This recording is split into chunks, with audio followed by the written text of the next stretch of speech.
যদি আল্লামা সাঈদী সাহেব বেঁচে থাকতেন তাহলে ওনার জিহ্বা টেনে ছিঁড়তেন। প্রিয় দেশবাসী, আসসালামু আলাইকুম। আপনারা জানেন বর্তমান সময়ে বাংলাদেশের সবচেয়ে আলোচিত বিষয় হচ্ছে তিনটি। একটি হচ্ছে নারী ধর্ষণ, 2 নম্বর হচ্ছে রাসূলকে নিয়ে কুরুচিপূর্ণ মন্তব্য, 3 নম্বর হচ্ছে সংসদে ডক্টর মনিরুল হকের যে একটি বক্তব্য পদ্মা নিয়ে। এই তিনটি নিয়ে বাংলাদেশের রাজনীতির মাঠ এখন খুব গরম।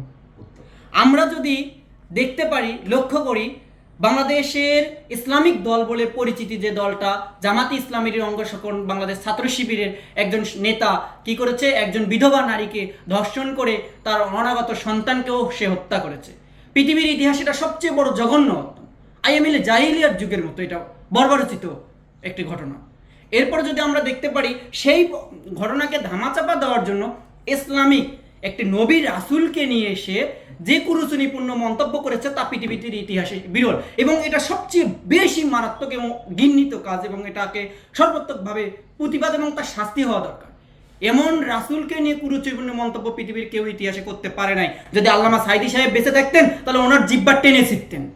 এই অভ্যুত্থানে আমরা যদি লক্ষ্য করি, আমাদের যে মনিরুল হক চৌধুরীর মেয়ে সুযোগ্য কন্যা সাইমা চৌধুরী ঢাকা বিশ্ববিদ্যালয়ের আন্তর্জাতিক বিভাগের একজন টিচার, তিনি এই অভ্যুত্থানে যে কথাগুলো বলেছিলেন প্রত্যেকটা হাজার হাজার বুলেটের চেয়েও তার কথাটি ছিল মূল্যবান, এবং তার বক্তব্যে আমরা উৎসাহিত হয়ে রক্ত পর্যন্ত দিতে দ্বিধাদ্বন্দ্ব করি না। এই ফেসিস্টকে তাড়িয়েছি। তিনি শহীদ মিনারে দাঁড়িয়ে এই 6 সমন্বয়ককে বার করার জন্য, শাহবাগ থানা থেকে বার করার জন্য নিজেকে বিসর্জন দিয়েছিলেন এই সাইমা চৌধুরী। তিনি কে? বাংলাদেশের মুক্তিযুদ্ধ একজন, যিনি 200টি স্পটে নেতৃত্ব দিয়েছেন, ডক্টর মনিরুল হক চৌধুরী, তার সুযোগ্য কন্যা আপনার সাইমা চৌধুরী, তিনি এই ধরনের আমাদের পাশে দাঁড়িয়েছিলেন। আমরা যদি লক্ষ্য করি, আমাদের সবচেয়ে যে বাংলাদেশের একজন আন্তর্জাতিক ইসলামিক স্কলার মিজানুর রহমান আজহারী সাহেব, তিনি একটি বক্তব্যে বলছেন যে হচ্ছে রোকসাদের অনুযায়ী একজন নারী তার বিশেষ কাজে হাত এবং মুখমণ্ডল খোলা রাখতে পারবেন। তো সেই হিসেবে যদি আমরা মনিরুল হক চৌধুরীর বক্তব্যটা শুনি, তার আগে এবং পিছনের কথা প্রসঙ্গে তিনি স্লিপ অফ টান হয়ে একটা শব্দ ব্যবহার করেছেন। সেটা নিয়ে দেখতেছি বাংলাদেশ জামাতে ইসলাম সহ অন্যান্য সংগঠন, এনসিপি নবগত একটা সংগঠন, তারা কি করলো, তার বিরুদ্ধে প্রচণ্ডভাবে সারা দেশ উত্তপ্ত করে দিল, তাকে জুতোর মালা পরাইয়া দিল। তাহলে তার এই বক্তব্যটাকে যদি এত ঘেনু নিয়ে যাওয়া যায়, তাহলে আমি ওই শিবিরকে প্রশ্ন করতে চাই, জামাতে ইসলামকে প্রশ্ন করতে চাই, এনসিপিকে প্রশ্ন করতে চাই, আপনারা কেন তাহলে এই যে রাসূলকে নিয়ে কটূক্তি হলো, একজন নারী ধর্ষণ হলো, সেটা নিয়ে আপনারা মিছিল করলেন না? কেন প্রতিবাদ করলেন না? তাহলে কি আপনারা ধর্ম চান? বাংলাদেশে ধর্মীয় রাজনীতি হলে আলাদা করতে পারবেন, কিন্তু আপনি ধর্মের লেবাস ব্যবহার করে, ধর্মকে হাতিয়ার হিসেবে ব্যবহার করে রাজনীতি বাংলাদেশে কেউই করতে পারবে না। এটা গণতান্ত্রিক রাষ্ট্র।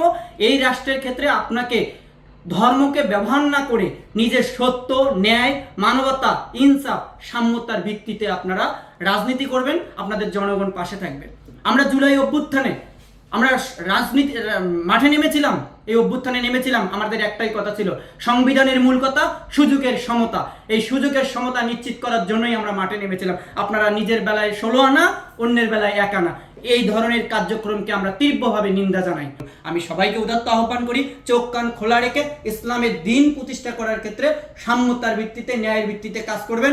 অন্ধবিশ্বাস করবেন না। অন্ধবিশ্বাস করলে আমাদের জন্য খুবই বাংলাদেশের মানুষ এখন বুঝতে শিখেছে ধর্মের কথা আর কথা বলা একটা, ধর্মের আদর্শ বাস্তবায়ন করা আর একটা জিনিস, দুই জিনিস। আমরা মুখে কথা বলতেই পারি কিন্তু বাস্তবায়ন করতে পারবো না। বাস্তবায়ন করতে হলে সেটাকে নিজের আমল নামায় পালন করতে হবে, তবেই ইসলাম প্রতিষ্ঠিত হবে। ধন্যবাদ সকলকে। আসসালামু আলাইকুম।